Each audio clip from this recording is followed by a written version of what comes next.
오늘 10월 25일 월요일 새벽 예배의 말씀입니다. 하나님 아버지, 우리의 생명을 하나님의 은혜 가운데 베풀어 주시고 또한 그 생명을 친히 지켜주시고 보존하여 주심을 감사드립니다. 하나님을 향하여 살도록 거듭난 새 생명으로 사는 이 한 주간 오늘도 주님의 사랑 안에서 우리의 모든 것이 이루어짐을 믿음으로 주님만을 의지하고 우리 자신이나 환경이나 다른 그 무엇에 우리 자신을 맡기는 어리석음을 범치 아니하고 오직 주님께 모든 것을 맡기고 의지하는 믿음으로만, 그래서 하나님의 은혜로만 우리가 살아가는 것을 나타낼 수 있게 인도하여 주옵소서. 예수님의 이름으로 기도합니다. 아멘.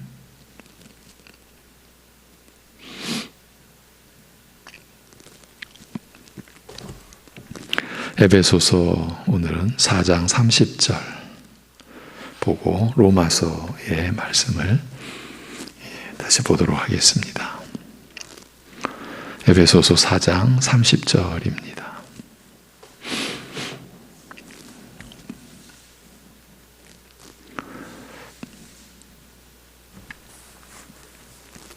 하나님의 성령을 근심하게 하지 말라. 그 안에서 너희가 구원의 날까지 인치심을 받았느니라. 아멘. 로마서 8장 한 구절을 더 보시겠습니다.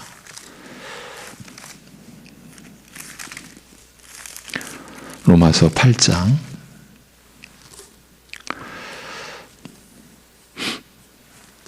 18절에서 23절까지, 로마서 8장 18절에서 23절까지를 봉독하겠습니다. 생각하건대 현재의 고난은 장차 우리에게 나타날 영광과 비교할 수 없도다. 피조물이 고대하는 바는 하나님의 아들들이 나타나는 것이니 피조물이 허무한데 굴복하는 것은 자기 뜻이 아니요 오직 굴복하게 하시는 이로 말미암음이라. 그 바라는 것은 피조물도 썩어짐의 종로로 탄 데서 해방되어 하나님의 자녀들의 영광의 자유에 이르는 것이니라. 피조물이 다 이제까지 함께 탄식하며 함께 고통을 겪고 있는 것을 우리가 아느니라. 그뿐 아니라 또한 우리 곧 성령의 처음 익은 열매를 받은 우리까지도 속으로 탄식하여 양자 될 것 곧 우리 몸의 속량을 기다리느니라. 아멘. 속량의 은혜에 있어서 성령님의 사역과 그 역할에 대한 내용을 살펴오던 중 지난주는 그 흐름을 멈추고 그동안 나누고 있었던 새벽의 말씀이 어떻게 출발되었는지를 돌아보았습니다. 더 이상 자신을 위해 살지 않게 된 우리 믿는 자들에게 그리스도께서 어떤 일을 행하시고 이루셨는지를 살펴보고자 한 것인데, 그것이 요즘 우리가 나눈 새벽 말씀의 하나의 동기였죠.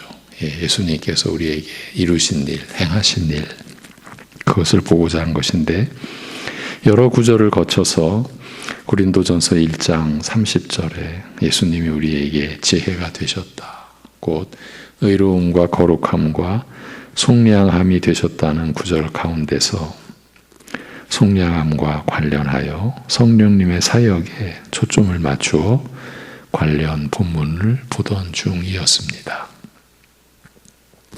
그런데 지난주는 그 흐름을 멈추고 이 일련의 말씀의 출발 지점으로 돌아가서 우리가 자신을 위해 살지 않게 된 근거가 다름 아닌 우리를 대신하여 죽으신 그리스도의 은혜에 있다라는 점을 고린도후서 5장의 말씀으로 먼저 확인하고, 그리고 화요일 새벽에는 고린도전서의 말씀으로 이런 은혜를 누리고 경험하는 신자의 삶은 기록된 성경 말씀과 그 안에서 받는 은혜로 이루어진다는 점을 강조해 드렸습니다. 고린도전서 4장 말씀이었죠. 이어서 그리스도 안에서 성령님을 받아 죄사함에 이르고 거듭나게 된 우리의 상태를 로마서 6장의 말씀을 통해서 제시해 드리면서 하나님 나라와 중생과 십자가와 믿음과 영생이 밀접하게 연결되어 있을 뿐만 아니라 크게 보면 하나라는 사실을 또다시 확인해 드렸습니다.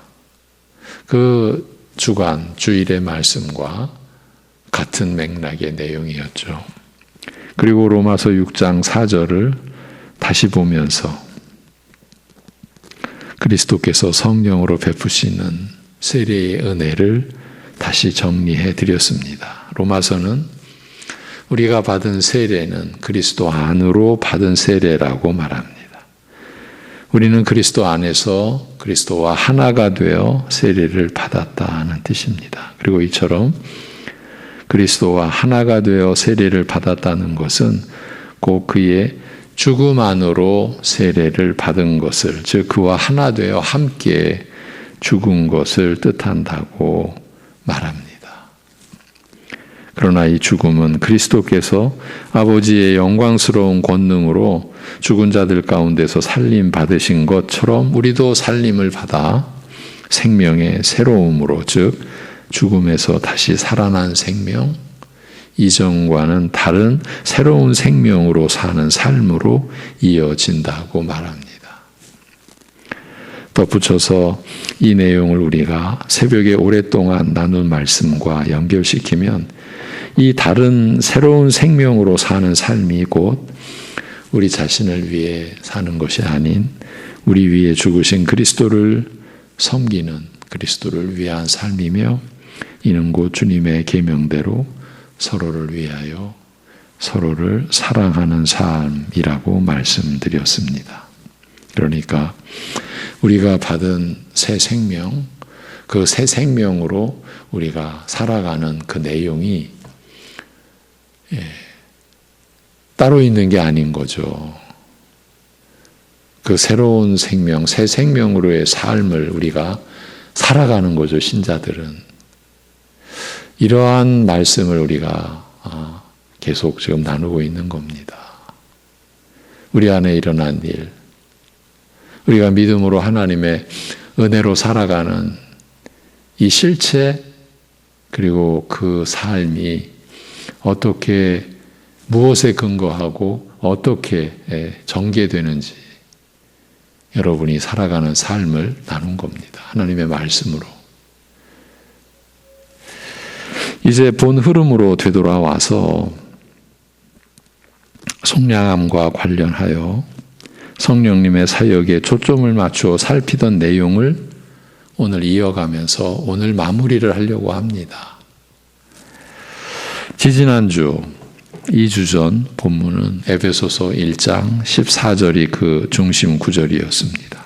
그러니까 이 속량의 은혜의 미래적인 측면, 이 구절 속에 참 놀랍게도 성령님의 그 사역이 같이 기록이 되어 있다. 우리가 그 점을 지금 확인해 왔습니다. 오늘 그 차원에서 마무리를 할 겁니다.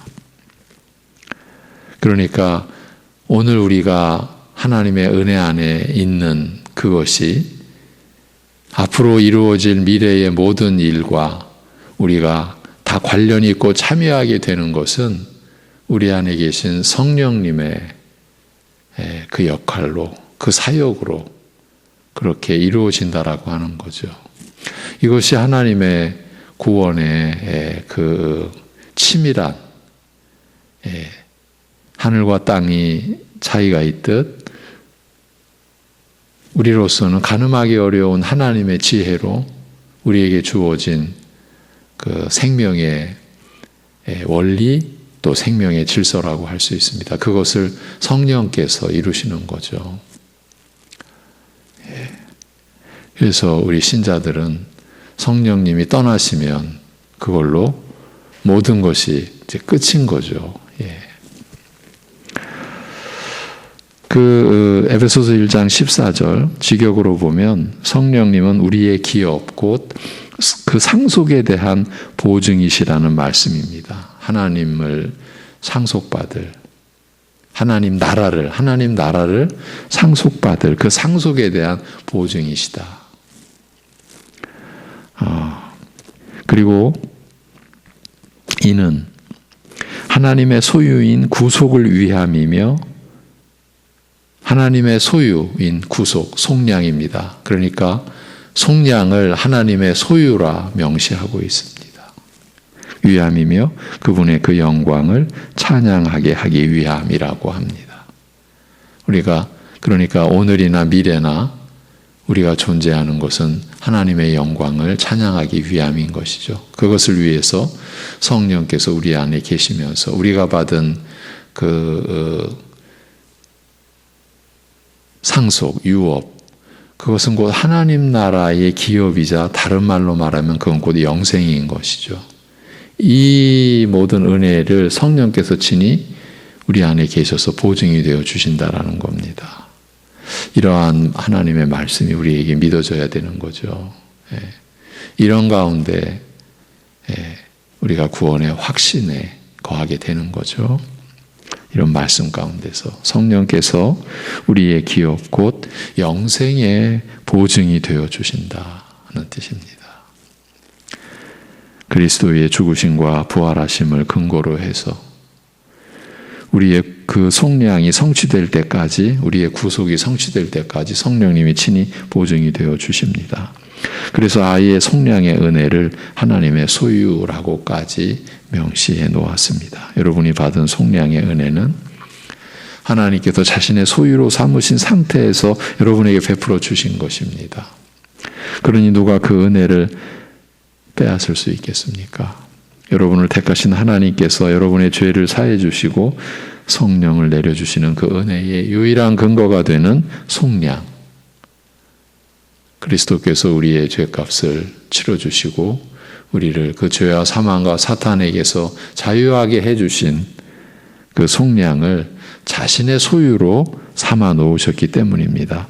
그러므로 속량의 미래적인 측면도 종말의 성취를 이루시는 하나님의 섭리 안에서 우리에게 주어진 새 언약의 말씀인 것이니 현재 우리가 받은 속량의 은혜와 다른 의미가 있다는 뜻으로 해석될 수가 없는 것입니다.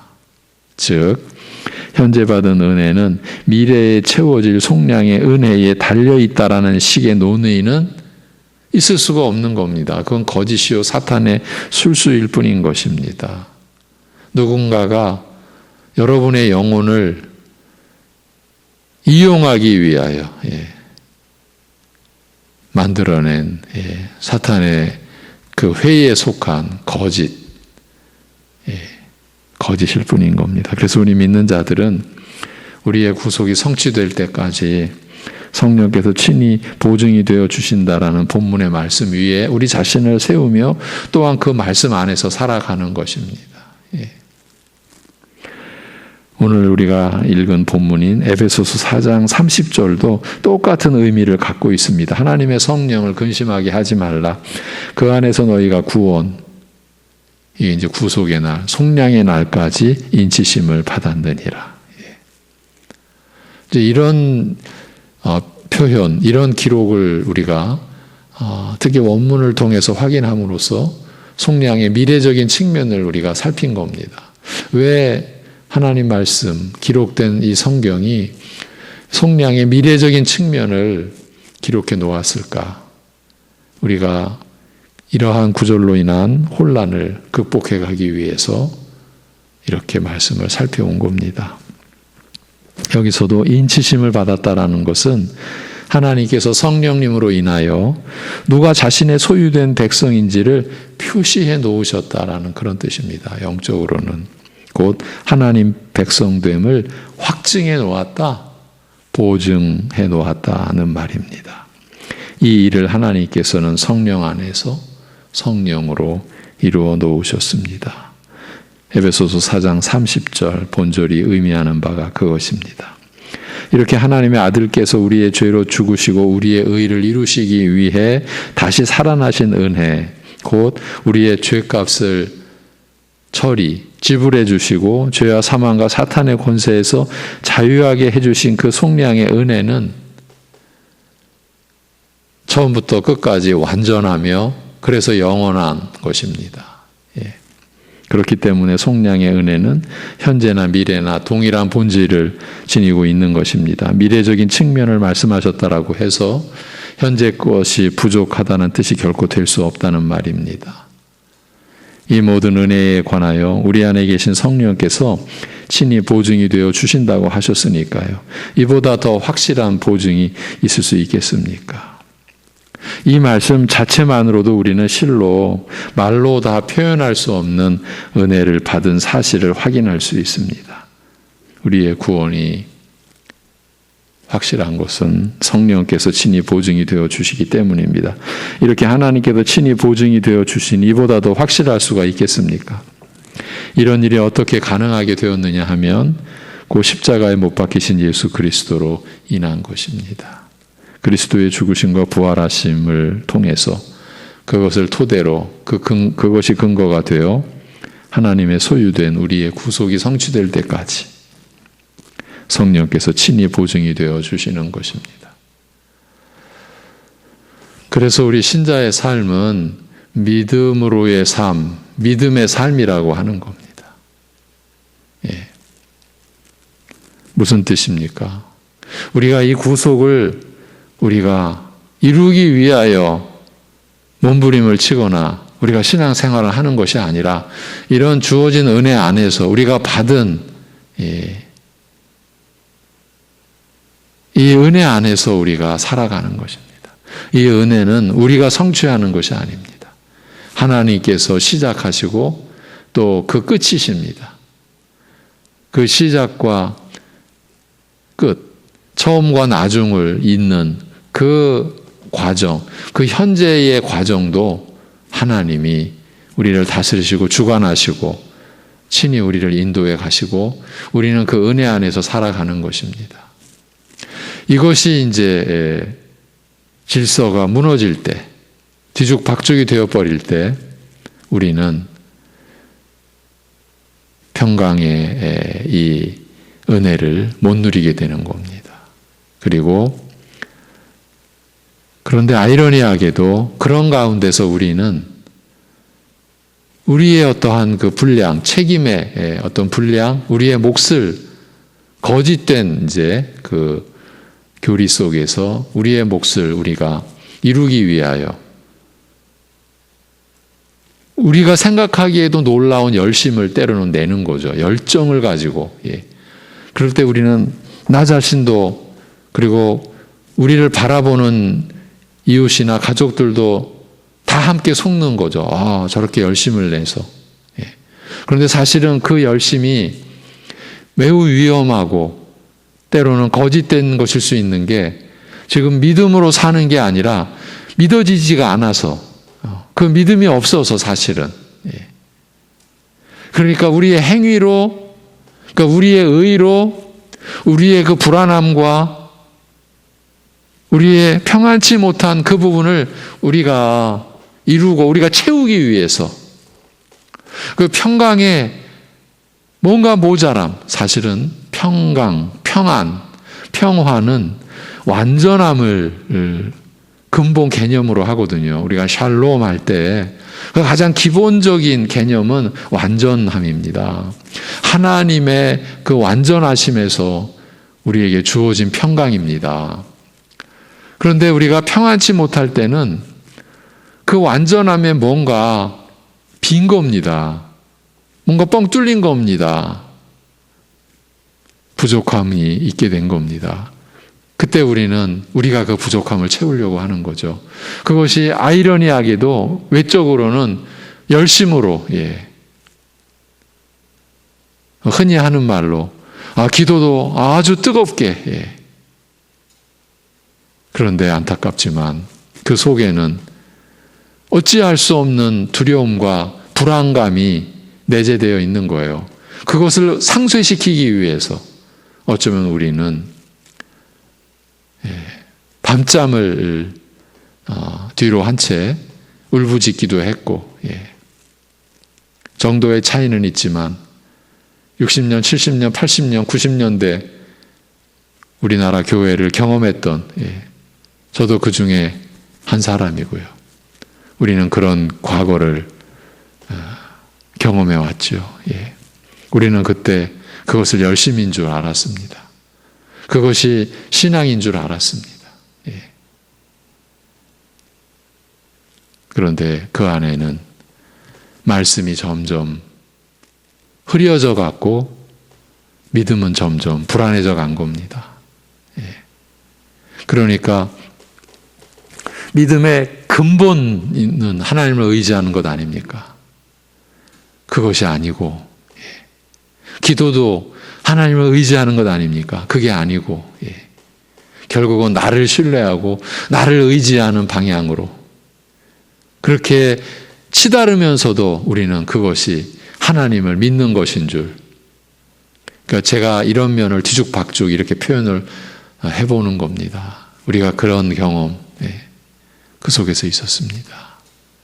우리가 지금 나누는 이런 속량의 은혜, 그 앞에 예수님이 우리에게 거룩함이 되셨다라고 하는 그 진리, 그 앞에 예수님이 우리에게 의로움이 되셨다라고 하는 그러한 내용을 우리가 말씀으로 갖추질 못한 상태에서 늘 불안했던 겁니다. 사실은 좌불안석, 하나님을 예배드리면서도 안식과 평강의 은혜를 맛보지 못하고, 늘 현실에 의해서 휘둘리는 믿음. 하나님의 은혜가 우리의 믿음을 주장하는 게 아니라 우리의 상태가, 우리의 현실이 우리의 믿음을 주장하는 그런 셈이죠. 이런 대략적으로 우리가 겪었던 오류에 대한 저의 이러한 진술을 전혀 상관없는 것처럼 부인하거나 부정하기는 아마 어려우실 겁니다. 대부분 다 겪었던 일이기 때문입니다.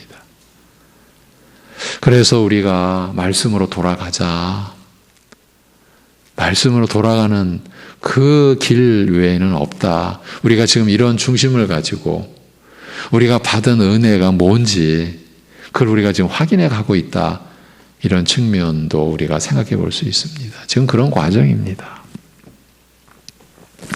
여러분, 우리가 받은 속량의 은혜를 하나님은 그게 내 것이다. 이런 식의 표현을 쓰셨어요.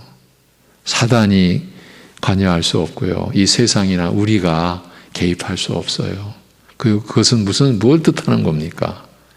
그만큼 우리에게 베풀어진 은혜는 온전하다라는 거죠. 그리고 하나님께서 영원하신 것, 그 안에서 영원성을 지니고 있는 거죠. 그런 말씀을 우리가 믿음으로 받을 때에 우리가 하나님의 어떤 사랑을 받고 어떤 은혜를 우리가 받았는지 그 실체가 우리 안에 믿음으로 이제 채워지게 되는 거죠. 이것이 우리가 받는 은혜인 것이죠. 새 생명, 곧 영생의 실체를 우리가 더 알고 느끼게 되는 거죠. 그리고 그럴수록 우리는 우리의 이 환경에 우리가 휘둘리지 않게 되는 거죠. 성경의 표현대로 하면 하늘에서 별이 떨어지고 땅이 갈라지는 그런 상황 속에서도 우리는 안전하다. 왜? 하나님께서 우리를 영원히 지키시고 보존하시니까. 시편의 표현대로 말하면 주무시지도 졸지도 아니하시는 가운데서 우리를 지키시는 이 여호와는 누구신가? 우리를 지키시는 이다. 시편 121편은 우리에게 그러한 하나님의 약속을 말씀으로 우리에게 주고 계시는 거죠.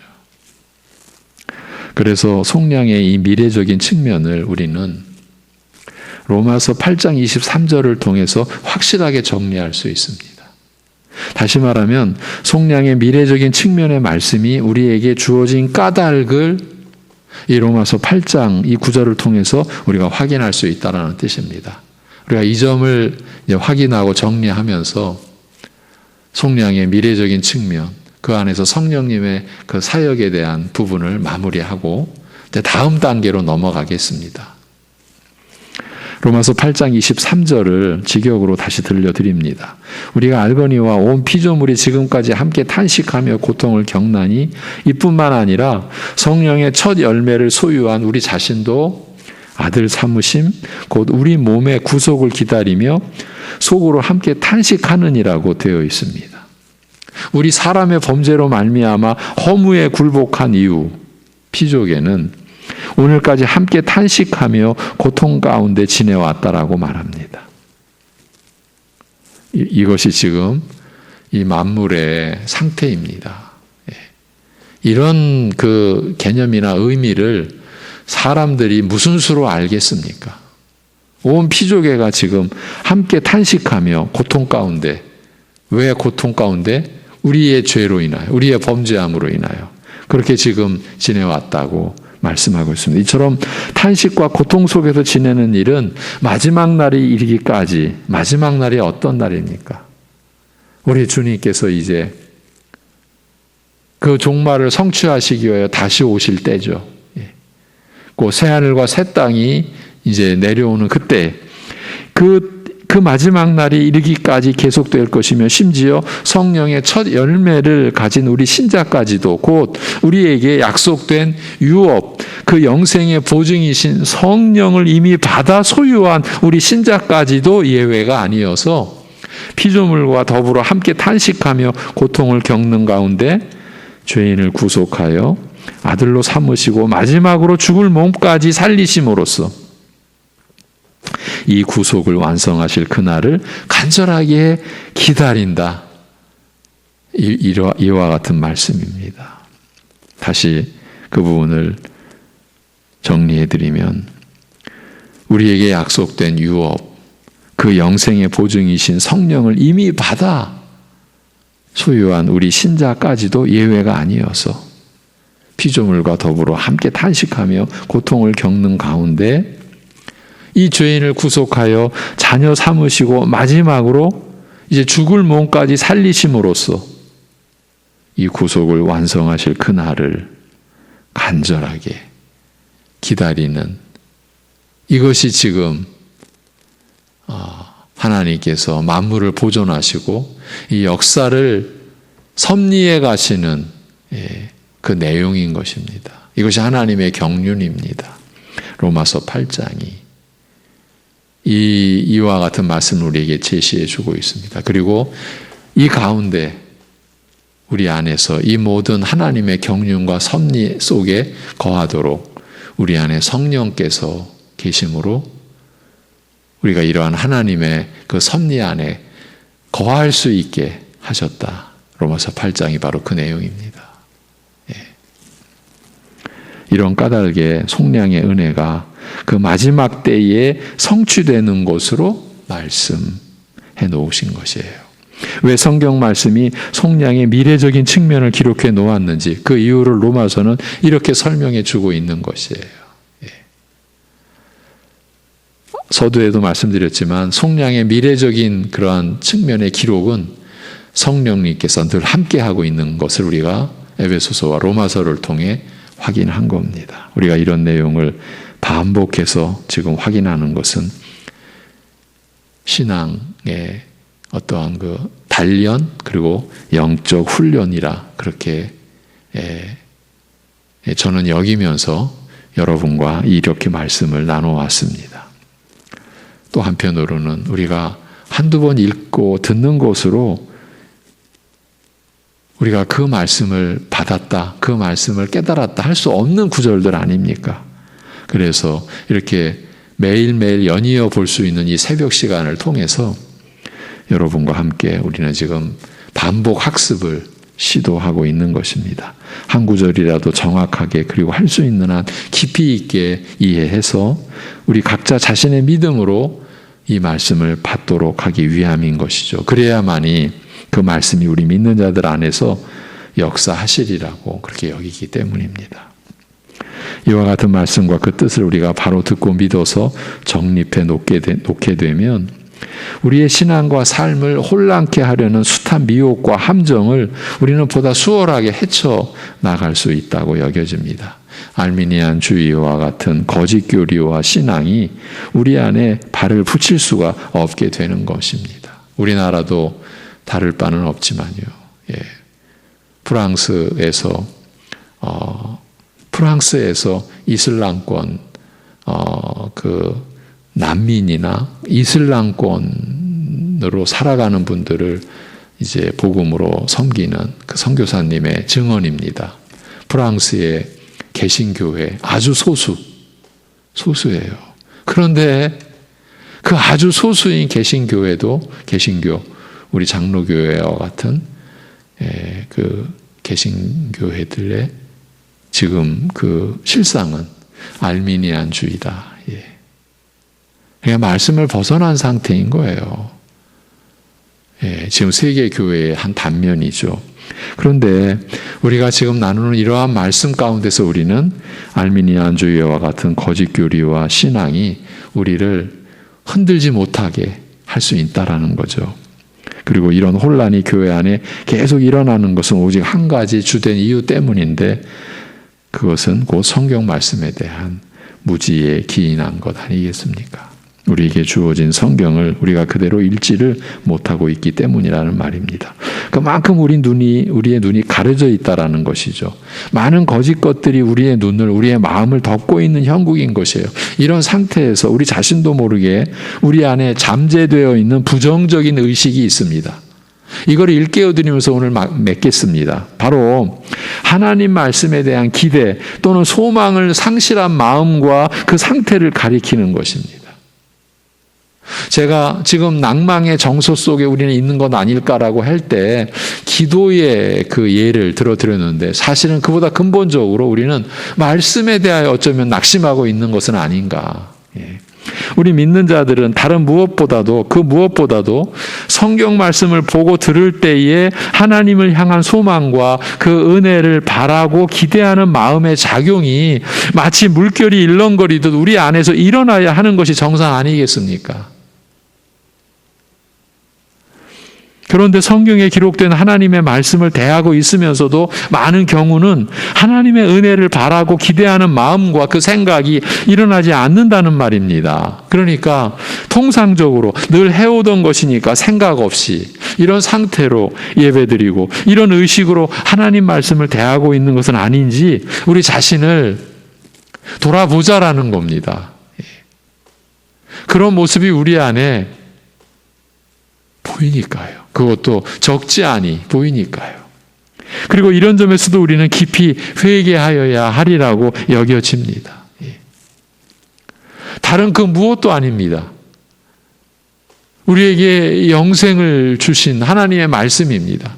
그리고 그 새 생명이 세워지고 나타나고 역사하도록 주신 말씀입니다. 그런데 우리는 그 말씀을 듣고 보면서도 어떤 기대감, 그리고 소망, 바라는 바가 없다라는 것은 이것이 우리가 얼마나 지금 그릇된 그런 그 처지에 놓여 있는지를 말해주는 것 아니겠습니까? 이런 점에서 우리가 깊이 회개하고 돌이켜야 하리라고 봅니다. 하나님의 말씀을 우리가 보고 들을 때마다 의례적으로 그냥 통상 하듯이 그냥 그것이 아니라 그때마다 우리는 하나님을 뵙듯 하나님께서 베풀어 주시는 은혜를 우리가 기대하고 소망하고 그것을 누려야 하지 않겠습니까? 이렇게 속량의 미래적인 측면에 있어서의 성령의 사역을 오늘 마무리하고 내일은 그러나 또 한 측면이 이제 우리를 기다리고 있습니다. 속량의 은혜에 있어서 그 부분을 내일 나누도록 하겠습니다. 하나님 아버지,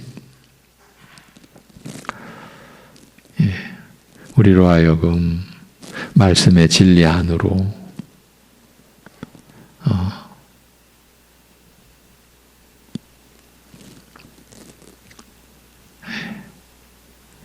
더 깊이 나아가며 그 안에 거할 수 있도록 말씀의 은혜를 우리에게 허락하여 주심을 감사드립니다. 하나님 아버지, 우리가 말씀으로 믿을 수 있도록 다른 곳으로 믿는 것이 아니라 오직 말씀으로 믿을 수 있도록 그리하여 하나님께서 친히 보증해 주시는 그 믿음의 확신에 우리가 더 온전히 우리가 거할 수 있도록 우리를 붙드시고 인도하여 주시옵소서.